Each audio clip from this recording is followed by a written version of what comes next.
Hi muckers and welcome back to my second channel. So it is currently, I start all these videos randomly by telling you like the date and time. Just let me do my weird thing. It is 28 minutes past 2 p.m. on Tuesday the 18th of October. And I just walked to Starbucks. I got my order. If you watched my video a couple days ago, you'll know my order, but I basically got a cold brew latte with oat milk and vanilla, and then I got an iced green tea matcha with almond milk and vanilla. So, there we go, got that. And while I was walking, the lid flew off it, and I went running after it, and by the time I got it, I had to throw it in the bin because it had landed in dog shit. So, morning's off to a great start. But thankfully, I have my own little straws here that I am just going to put in and drink it from. I normally drink the matcha first and then the cold brew, but I need some energy today and we are starting with the coffee. Now, I need to rant. I woke up today so angry because yesterday was such a disaster. Now, if you watch these videos like day in, day out or whatever like that, you'll know what I'm talking about. But yesterday I said that me and my friend were gonna go out and we were gonna go out to the club. It was a Monday. If you hear this alarm in the background, I have no fucking idea what's happening. I don't know where it's coming from, but it has just been sounding all night. Not from my apartment, but just from outside, so if you hear that, it's not you, don't worry. There you go. I'm actually gonna close the window because it's gonna piss me off because I'm in such a bad mood. And the reason I'm in such a bad mood is because of last night. And now, it's not just because of last night, because something happened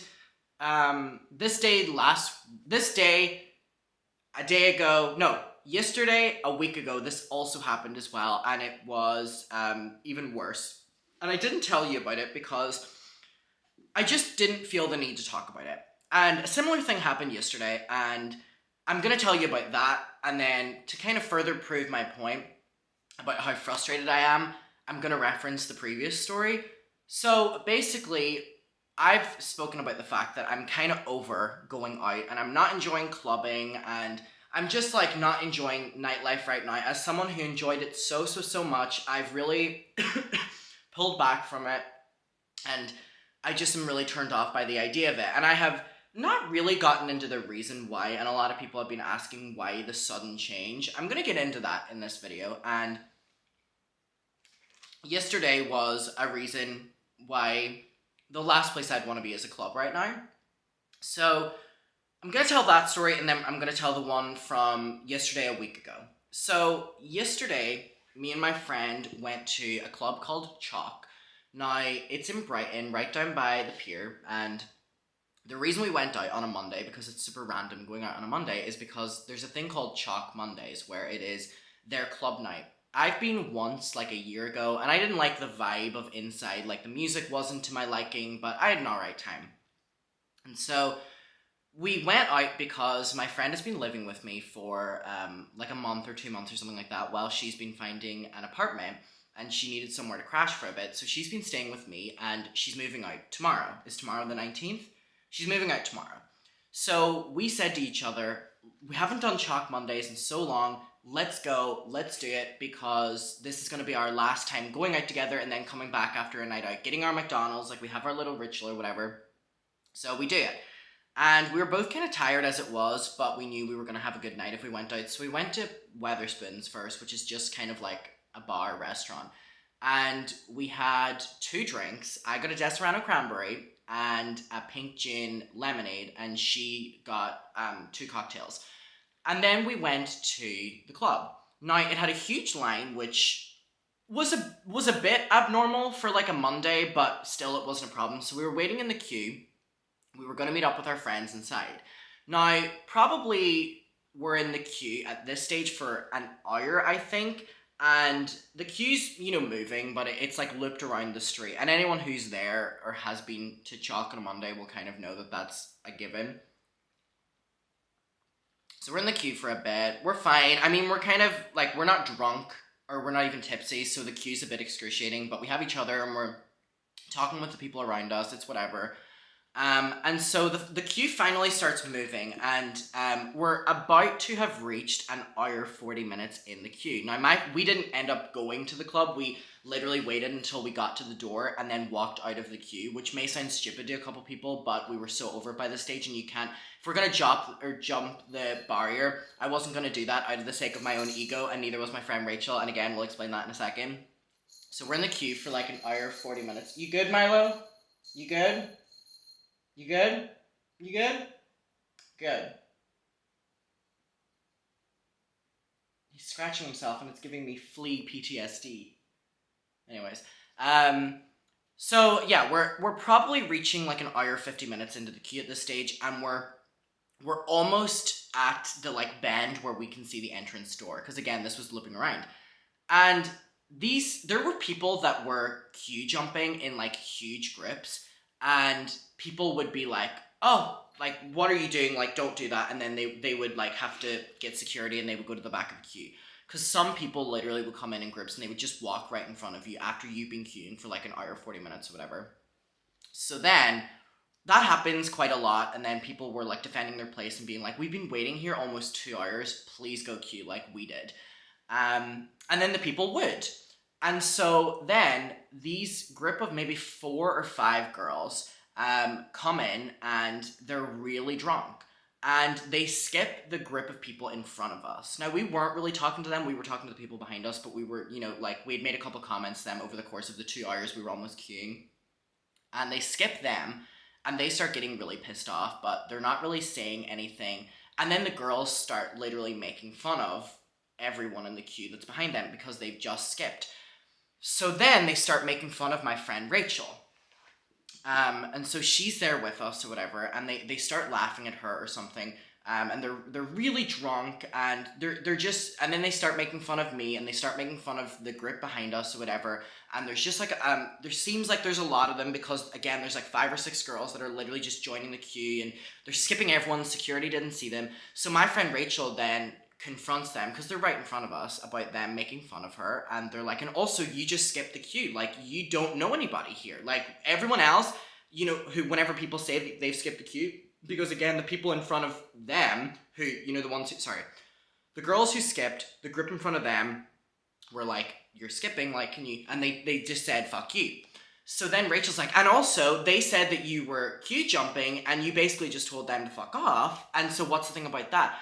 So then they turn around and they start getting so aggressive towards Rachel. And at that stage, I step in, because the group that were in front of us aren't defending her. The group in front of the ones who skipped aren't defending her, and the ones aren't. And I'm not going to let my friend be talked down upon or made fun of or belittled or anything in any way. So then I step forward and I go, you did skip the queue. Like, you skipped the queue, and you said that you know them, but you don't know them, and we just watched you introduce yourselves. And then they literally just start fucking drilling into me. They go, excuse me, little American? Oh, this is how it works in England. You see the way no one's saying, we know these girls. And I'm like, no. And then I start getting fucking pissed off. And I'm like, no, you didn't. We just watched you introduce it. And they're like, oh, so if you're stalking us that much, then if you're causing this huge thing that then security are watching us, right? And I'm making sure that security are like knowing that they're the fucking aggressors in this one, making everyone in this fucking queue uncomfortable. So then they switch there's this main fucking girl, this main fucking bitch, who anytime we're responding to, she thinks she's like fucking serving, like doing all this or whatever. Oh, can hear you, whatever.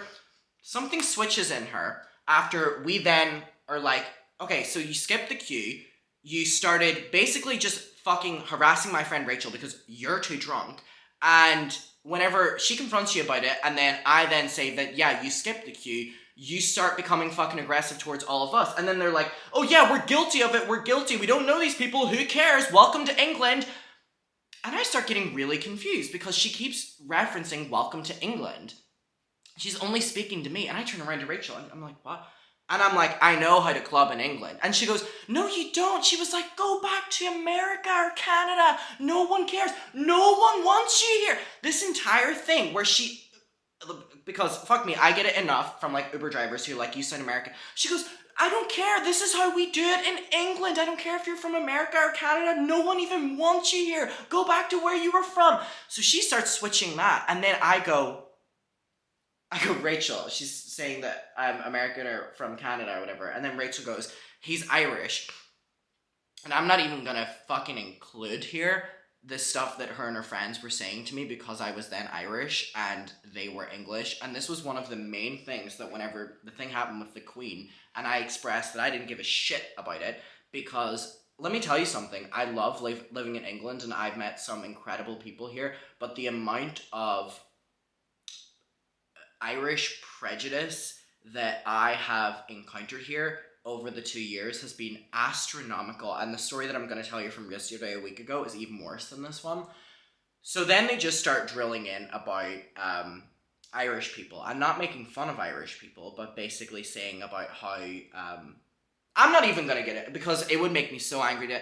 But basically, if you know the history between England and Ireland and all like that, and basically the synopsis was, oh, me being from Ireland is even worse, and nobody wants you here in England, and our people did that. Like, and I was like, what? Like, this, like, to me, she came across as, like, 20-year-old, like, 19, 20, 21-year-old or whatever like that. I'm like, you're talking about, like, the history of Ireland and England while we're in the queue for a fucking club? Like, you fucking bitch? Like, what the fuck is wrong with you? So I didn't say any of that to her.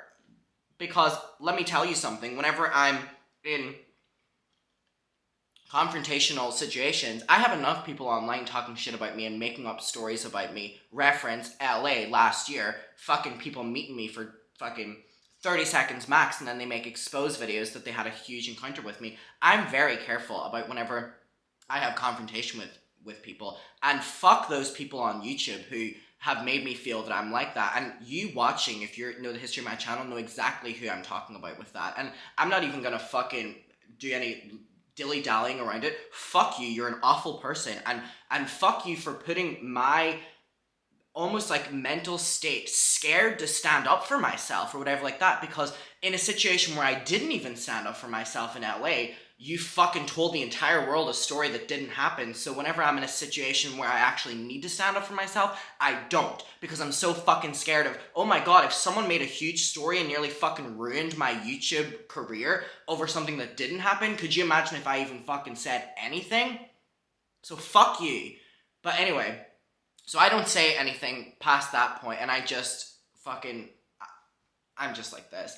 And at that stage, the group in front of us start defending me and Rachel, and they're like pulling us in front, and they're like that, whatever. And then the girl's like, you won, congratulations, you won. And I'm like, it just was so fucking unnecessary. And again, I'm leaving out a huge chunk of the stuff that she was saying about me being Irish, just for the sake of, I literally could not even kind of start to say all that shit on YouTube, but it just was so, and it was at that stage where then people started actually standing up for me. This all started because she was literally harassing my friend Rachel.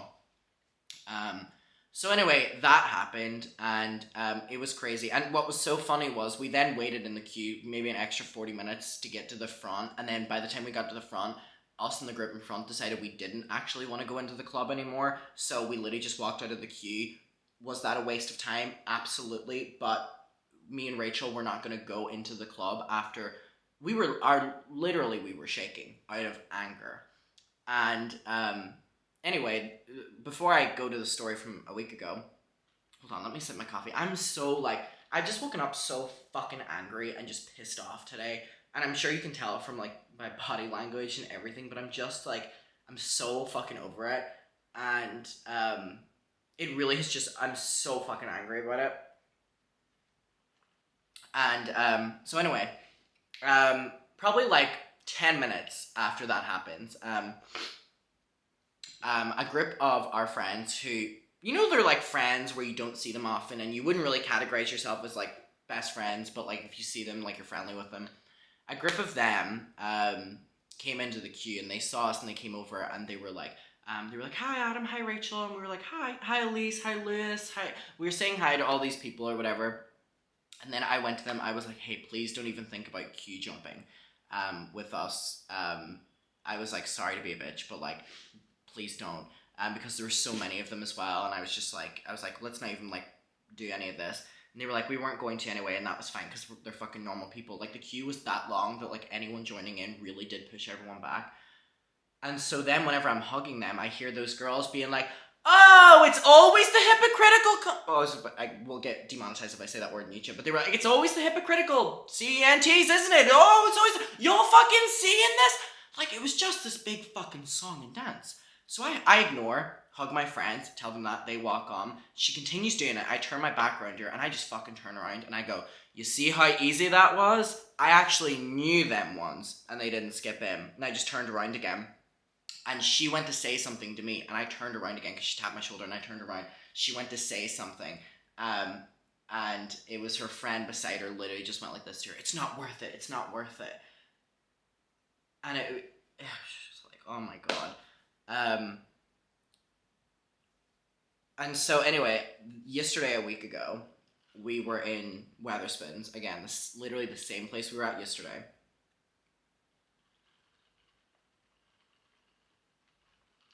Oh, I need to start fucking downing that. I'm so angry. I'm so fucking angry. I'm just pissed off. Like, the disrespect people have in, like, the entitlement, and it's just like... Anyway, so at Weatherspoons, like, yesterday or the day before or something last week, I was there with Rachel, Emily, and Aaron. Rachel, who's here with me, Emily and Aaron are Rachel's friends who introduced to me, and I love them now. So we preed at Weatherspoons down there, and probably like a good hour into the night, we're sitting on our table, and Emily is someone who works in a funeral home, I don't mean like when people are still alive. I mean deals with the preparation for the funeral. Maybe that was apparent. She works there. And I, whenever I was younger, used to have an obsession with dead people. Like, it was so weird, and it lasted like 2 months. But all I would watch would be like embalming process videos and like learning about like rigor mortis and stuff like that. Like, I was really fascinated for some reason for like 2 months, and then never again. I'm like terrified of it now. So anyway, I was asking her all these questions that like 8-year-old me would have wanted to know. No, 8-year-old is not accurate, because that's not... Milo, you good? He's being really silly for some reason. He's like fighting with the oven because it has its reflection. Anyway, not 8, because I remember I was scared of it. Probably 16, 15. Anyways, so I was asking her all these questions or whatever, and so I'm here, Aaron's here, Rachel's there, Emily's there. Kind of a small table. And then we start talking about wakes, like, you know, when the body is in like the open casket or closed casket, you know, before the funeral. And Aaron is Irish, I am Irish, and the 2 girls are English. And I was saying to them, to Emily, like, I didn't realize that, like, it's not common to have an open casket before the funeral, because in Irish culture, it's very common that in the house of the person who's deceased, the coffin will be there, and it will be an open casket for people to come and, you know, do their respects before the funeral. They were saying that, you know, was almost, like, weird to them, because that's so not common. Like, it's always closed, never see the body again. So I was asking all these questions or whatever, and I was like, oh my god, we do that in Ireland. And then we were basically talking about the differences between Irish and English, like, traditions when it comes to funerals, and very interesting conversation. So then, at a certain stage, I'm like, I'm gonna go to the bathroom. Emily goes, I'm gonna join you in the bathroom. So me and Emily go to the bathroom, and Aaron is like, Rachel, do you want to go out for a smoke break? Rachel says, I'm gonna stay here. So Aaron goes out, literally, like, it's like, we're right at the window. So he's at Smokers, and Rachel's literally here on the table, so they're seeing each other. So that was why Rachel wanted to stay on the table alone. And also, we never have any problems. So me and Emily go to the bathroom, and I come back probably 10 minutes later, because I was also on the phone to my mom when I was in the bathroom. And that's normally what I do when I'm on a night out. I'll call people whenever I'm in the bathroom instead of calling them out at Smokers, and then I'm like standing with my friends on a phone call being antisocial. So I was in the bathroom for like 10 minutes, and whenever I get back, Emily and Rachel are sitting on the table, and Aaron is out at Smokers still. And there's this man standing on the table with this story makes me even more angry. Just to know the position that he put the girls in. He was standing at the table, and now I would assume that he was like a 50-year-old man, just looked like what I describe as like the British beer, you know, drinker. Like that kind of, you know what I mean? No offense. So immediately when I'm walking over, I'm like, okay, I'm trying to pick up on the girl's body language. Then I see that their body language is very awkward, or uncomfortable, sorry. So I immediately think that he is flirting with them. So I'm like, Aaron, get the fuck in, and I can't deal with this on my own. Like, you come in, because Aaron's like a huge 6-foot guy, like really built, and I'm, compared to this man, like way smaller, and I'm smaller than the girls. So I was like, Aaron, get in. And so I thought that he was flirting with them. So I get over to the table, and I sit on my chair, and he's standing right beside where my chair is, looking at the girls. He doesn't once acknowledge me, and he has this is what I'm seeing of him, like that, and he's refusing to look at me, and I'm so confused. So Aaron's still outside, and he's like refusing to come in for some reason. He didn't know that the guy was there, but he was refusing to come in. I think he thought that the girls knew the guy or whatever. So I'm kind of sitting in silence for like probably a minute, trying to hear what the conversation was, because I'm not involved in the conversation. And the conversation, the girls are basically saying, no, we're good, thank you for asking, like, no, we're just with our friends, having a good night, whatever like that. And so this goes on for a bit, and then I go, oh, what's happening? And the guy goes, mind your own fucking business. And I'm like, what? And then the girls get uncomfortable, and the girls just stop talking to him, and they're like, we're fine, we're gonna leave now anyway. And he goes, no, darlings, don't make me let you feel uncomfortable, and he leaves. So then Aaron comes back in, Aaron sits down, and we're like, what happened there? And Rachel's like, that guy said that he overheard our conversations and that he needs to protect you guys because he feels like, he feels that if he had a daughter and me and Aaron were putting his daughters in the same position we were putting Emily and Aaron in, he would want them to be protected by a big man. So he was the big man in question. And I was like, what do you mean? Does he know? Oh, sorry, Emily and Aaron are dating, by the way. And I'm like, what do you mean? And he goes, they said that we were trying to get them in a cult. Me and Aaron were trying to get Emily and Rachel in a cult. And I was like, what? I thought it was just like a joke. I was like, what? Like, was that really what you were talking about? And he was like, yeah, like he was really scaring us. Like he was being dead serious, and he wasn't, taking no for an answer. And he was like, he needs to like take us and protect us and like this. And whatever.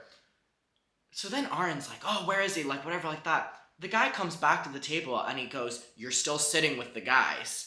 And they go, yeah. And Aaron goes, what's going on here? Whatever, like that. And he turns around and he goes, you're the kind of person I want to fucking murder. And he just kind of, we all went silent.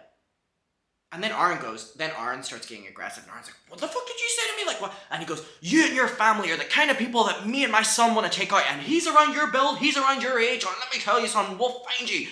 And he was like this, like, kind of mentality. And we were like, what? And he goes, I overheard the story that, you know what my favorite thing about this entire thing was, by the way, before he says that, he goes to argue with Aaron, and he sees my tattoos, and he goes, tattoos. He goes to the girls, I like this one a bit more. So he liked me because I had tattoos. And so he's arguing with Aaron and not me because he doesn't like Aaron, but he's made it clear to the girls that he trusts me because I have tattoos. And I think the real reason was I was not a threat to him. I'm a very skinny, very small guy. Aaron is a very built 6-foot guy, and it would be like an equal competitor. He wouldn't get any probably thrill out of beating the shit out of me because it would be easy. But Aaron, there's a little bit of a challenge. And so he basically says to Aaron, and then I start speaking, and he turns around to me and he goes, oh, so you're the fucking same as him, are you? He goes, oh yeah, I thought I heard that correctly. And we're all really confused at this stage, and nobody's piecing it together. And so he then just keeps saying to Aaron, I'm going to put you through that window. Remember the window that was there? I'm going to put you through that window and you're never going to recover. And he's just shaking and basically saying how much he wants to literally kill Aaron. He never said he wanted to kill me, which was so fucking weird. So anyway, he starts getting super in Aaron's face, and I immediately think that he's either going to throw his beer glass in Aaron's face. Now, they're about this distance from what I am to you, so I was like, he's either going to throw that at him or he's going to punch him. So I'm kind of leaning back at this stage. And he starts getting really close to Aaron, and I go like this to him, like this was him. I was like, nah, there's no point for this or whatever. And he goes, did you just put your fucking hands on me? I said I liked you at the start, but it's your family I don't fucking like either, so I would watch it if I was you. This entire, And he's screaming at this stage then that security then come over. And he goes, it's fine, I know them. And security walk away. Security walk away before we could even say anything. Because they're walking over, he goes, it's fine, I know them. And he walk, and I'm like, in what instance would security ever think that that was like, oh, BFFs? What? So anyway, him and Aaron keep fighting, and the girls go, or I say to the girl, or I go to Rachel looking at me at the stage, and I go, basically go out. So then she looks at Emily, and she's like, oh, we're gonna go out for a smoke break. Poor girls are so uncomfortable right now. Fly just flew right into my fucking eye. Oh, girl, leave. So the girls go out for a smoke break, and I knew they were gonna stay out there in the end. And then once they leave, the guy gets even more intense towards Aaron, but also to me at this stage, but more so Aaron. He goes, I swear to God, I fantasize about taking people like you, like doing this to innocent girls, trying to get them in your fucking country's cult. And again, at this stage, me and Aaron aren't taking any notice of, we're not piecing anything together. And so basically, to cut a long story short, I get up and leave, and Aaron follows sit with me. And on the way out, the guy does that on the shoulder to Aaron, or whatever. And Aaron just goes around to argue with him again, and I just fucking pull Aaron's arm, and I'm like, please leave. So then we're standing outside, and and then the guy goes up to another table after that. Like, he goes up to another table to presumably do the same fucking thing, probably just a different argument. So we're then talking, and Aaron goes in and tells security, and he's like, why the fuck did you not, like, you walked over to us, and by the time we could even see that you were coming over, you were gone again, because he was able to, like, signal to you that it was fine. And they went, oh, is it blank's name? And we went, we don't know, but this is what he looks like. And they go, oh, that's blank. We have problem with him all the time. And we're like, what? And they're like, we're going to sort it out, don't worry. So then security go over and talk to him. We think they're going to kick him out. Worst, we get a different table at the place then, in a more, like, hidden area. Whenever we're leaving, 40 minutes later, he's still fucking in there. So anyway, when we're at the other table, we're kind of piecing the story together, and we're like, this is so weird, like, nothing makes sense. Like, why would he say we were putting it in a cult? Because I only had one drink at this stage, I was able to piece the story together. And I went, what were we talking about before we went to the bathroom? And Emily goes, funerals. And I went, but that doesn't make sense. And I went, our last conversation before going to the bathrooms was the difference between Irish and English funerals and wakes. And what was his arguments to me and Aaron? That he hates us and our kind of people. He hates us and our families. His son wants to take out our kind of people. Like, and then I tell them that, and then everything starts making sense. And then the girls are like, oh my God, whenever he came over at the start, he was like, he's got to protect his own kind of people. English protecting English. And it's like, crazy. So, that happening, and then last night, I'm over it. I am over it. There have been, from the 2 years I've been living here, there have been times where stuff like this has happened.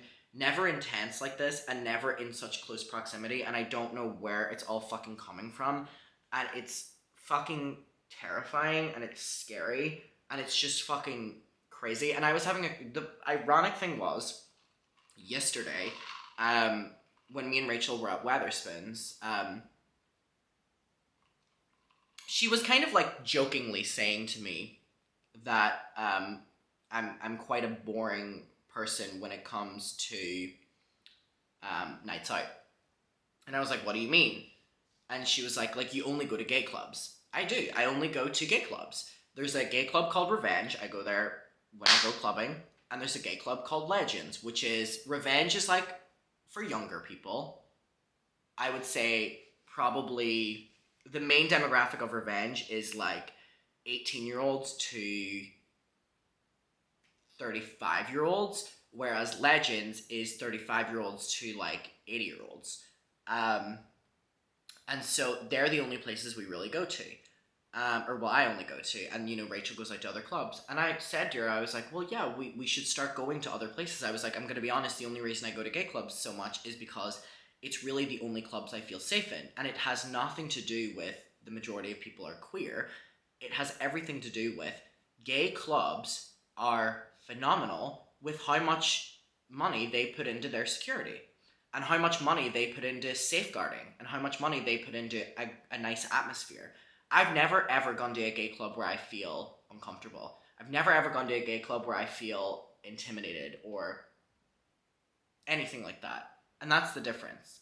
And I had this conversation with my mom, and she said, yeah, I would be the same whenever I would, be going out clubbing all the time in Ireland. Her favorite nights out were the gay clubs. And it just is like so crazy. And I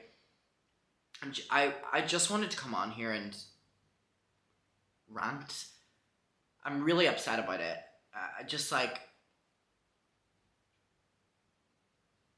And I have kept saying like, oh, I'm so over nightclubbing and I'm so over going out. And it's like I have just became such an antisocial person because of it, because I'm like staying in my apartment all the time. But it's like, Jesus, I try to venture outside of just going to like the one gay club I go to, and all hell breaks loose. Whether it's like 50-year-old fucking beer guys, or whether it's like 19-year-old bitchy girls. And I just feel so trapped that I can never defend myself because of the off chance that someone could possibly know me in any form ever, whether it's from Colleen Ballinger drama, whether it's from Shane Dawson drama, whether it's from H3, whether it's from Kim, like any way, and would lie about me the same way that person lied about me in LA. And it nearly completely destroyed, like, everything that I've built. And I said this to my friend yesterday, and she was like, you saying this to me, like, makes me want to cry. Like, you have no idea how sad this sounds, like what you're saying. You're basically saying that you feel so trapped because one person lied on you. And I went, yeah, but that's the truth. It's so funny because coming up to January to March of this year, like, in a couple months' time, is a year since that happened. And people like to make jokes to me, oh my god, remember when you got cancelled for this and whatever like that? And I don't take it as a joke whatsoever, because that literally almost ruined me. So simple as just being able to, like, light... Oh my god, have I locked Tyler out? Hold on. Tyler, are you out here? No, he's not. Sorry, Tyler. I thought... Tyler, he's literally under the sofa. I don't know. I'm fucking hearing things. Like, it's so scary that someone being able to fabricate an encounter with me... And I'm not saying this to send hate to anyone. I really am not. I trust you. I hope you trust that I genuinely mean that. But it has affected my life now a year later. Still. Heavily. And it's crazy. I just feel so trapped in confrontational situations now. Like, I feel scared. I feel that, like, I just can't defend myself. And it's fucking crazy that I feel that way. And it was really yesterday whenever I had that conversation with Rachel. She was like, this is really sad what you're saying. And she was like, because my friends don't watch my channel and they don't keep up with what I talk about ever. And that's fine. And I, like, appreciate that because it kind of makes me feel more comfortable online. She was like, have you ever spoken about this? And I went, no. And she was like, why haven't you? And I went, because I had a fear of people taking it as me sending hate to someone or me looking for sympathy or whatever. And she was like, this has nothing to do about you looking for sympathy, and this has everything to do with, like, just take the leap and be transparent with your audience about this. And I so we had that conversation last night at like 1 a.m. when we got in, and I just kind of was like, oh, I don't know if I want to talk about it, because again, I didn't talk about the story that happened last week with the guy. I just was like, oh, I'm not going to talk about it. Like, what's the point? And then it happened again yesterday, and I just said to her, I was like, I just feel that, like, it's really, I feel so icky today. Like, I feel so, I'm trying to think what the word is, like, deflated over it. And it's really annoying that I feel like this, and it's really, I haven't even told my parents. Like, my mom texted me, I know she's gonna be watching this. My mom texted me and was like, hey, how was your night? And I just went, it was good. Because she's at work right now, and I'm not gonna, like, start telling her and then, like, stress her out. Like, when she sees this video, she'll see this video. Mom, it's not me not telling you things, it's, I didn't want to, like, ruin your day at work, because then she'll be thinking about it or whatever. And I mean, I'm fine now, but I'm just kind of like, you know what I mean? And so it's just, it really is frustrating, and I just think that I just feel that, like, I can't, like, truly be myself in a lot of social situations now, because I'm so scared of what I'm giving off, or what perception people are giving of me now. And again, that all stems from people being able to say whatever they want about me. And this isn't me being like, people can have opinions about me. I am a drama channel. I have opinions about people. That is my job. I'm talking about people lying about things that I have done in person to them, or something like that. Like, something as simple as being like, he was really rude to me and this was why. And I'm like, we've barely met, or whatever. Like, that, something as simple as that. It has truly made me feel that when someone is degrading me in person, or when someone is harassing me in person, or someone is threatening my life in person, I feel that I can't defend myself.